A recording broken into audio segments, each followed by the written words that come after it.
A lot of African and Caribbean immigrants have come to this country as kids. They are really traumatized about the roasting that happens in our culture. I want you to listen to what these people have to say, especially the first lady. She like she's from East Africa. And just pay attention to what they're saying. Let's go ahead and roll that. When you come from Africa, no matter how poor or rich the country is, you get here and you're thinking, oh my God, I see black people, they look like me, we're one. That's not how it was viewed, because I don't know any better at 13, 14. I'm thinking, oh my God, black skin, these are my people. Right. And they were just like, you don't look like us, you don't sound like us, you're weird looking, you're not sitting here. I can't blame them because that's the propaganda that's taught about Africa. And so you coming and experiencing it, you kind of ready for it, but it hurts you because you see your fellow black people treating you family. There's a propaganda about Africans coming here and taking people's stuff. Yeah. And we really don't. We really work hard. You got to keep focused. You got to push yourself. You have to prove yourself more for them to believe you, for them to know you're knowledgeable as much as everybody else. It's still difficult trying to reconnect, the reasons why you left. And for a year, I just wanted to go back home. And then one of my friends was like, you're here right now, utilize this opportunity that you have. And from there, I just started to open myself up to more opportunities and connecting with a different community that I chose for myself. Yeah. Now, y'all, these people that's on this stage, none of them look like children. Some of them look like they're middle-aged, maybe some in their 30s or so. But it's amazing to me how you were told something when you were a teenager, maybe a little younger, by another kid in school, and you're middle-aged and still talking about it. You don't even know those people anymore. We don't even know if they dead and gone. And you still talking about something from high school. You still talking about something from elementary. You got roasted. Newsflash, I'm going to keep repeating this. Everybody got roasted. I got roasted. Okay, it's part of the culture here in America. It's just you get roasted. It's one of those things, especially in black culture. You say you come on and say, oh, my people. Okay, well, we you don't supposed to get, okay, if you're part of a quote unquote family, you get treated like it, right? And everybody gets roasted. Even families roast each other.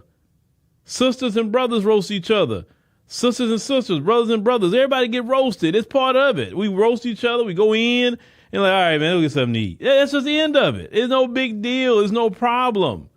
But my Lord, y'all wear your feelings on your shoulders and just crying about somebody told you a name or called you, African booty scratcher. Lord, is that the worst thing to be called? I keep telling people this. I was called African booty scratcher. And at the time, I've never been to the African continent. My family's not from the African continent. My family been here, descendant of slaves. And I was called that. There was just a diss at that time period. And I told people where that diss come from. It came from them white people at National Geographic Explorer going to them village areas in the African continent, and they will be showing the people in the village dressing how they dress, and mosquitoes. There's a lot of mosquitoes in some of these places. They be biting them, and of course, if you're more skin exposed, including your booty, right? The mosquito gonna bite you there. And so, yeah, you getting bit by a mosquito on your booty, shoot, you gonna scratch it. I mean, call it what it is. And that's where the diss come from. Those National Geographic videos. Black folks wasn't going to no village out there and go and capture that stuff. That was white people putting it out there and saying, oh, look how primitive they are. Oh, my God. Everything about the African continent was primitive, poor. That's how they showed it. And on the modern age, a lot of black Americans aren't even going to those areas. Black Americans who are going to the African continent, including me. I don't go show that. I don't believe in poverty porn. I don't believe in that. I'm like, no, let me show the good part. Why am I going to show that? But y'all crying about getting roasted, man. Listen, y'all need to go to therapy. You need to go to therapy over this. I'm serious. Because it don't make no sense. Y'all sitting up here crying about getting roasted in high school or middle school. Come on, man. Come on. See, that lets you know right there, none of you couldn't have dealt with what we dealt with in the United States. If them white folks would have called you the names they called us, you be, oh my Lord, how you would be. Not only call you names, but actually harm you while they calling these names and taking your life. Y'all couldn't have dealt with what we dealt with in this country. Not by far. If a school age roasted got you still talking about it in your 40s, like, yeah, come on, y'all. Come on. Y'all got to do better than that. Stop being so doggone sensitive and grow up. Everybody get called names. It happens. You either can roast back or you can just leave it alone. But seriously, y'all really need some therapy. Because, for me, I just keep hearing this stuff, and it's like, bro, like, this is ridiculous. This is so ridiculous. Ain't no way I'm even thinking about individuals that roasted me that I ain't talked to in, I graduated school in 97. I ain't seen a lot of these people since 1997. You know what I'm saying? What next year be 30 years I ain't seen none of these people.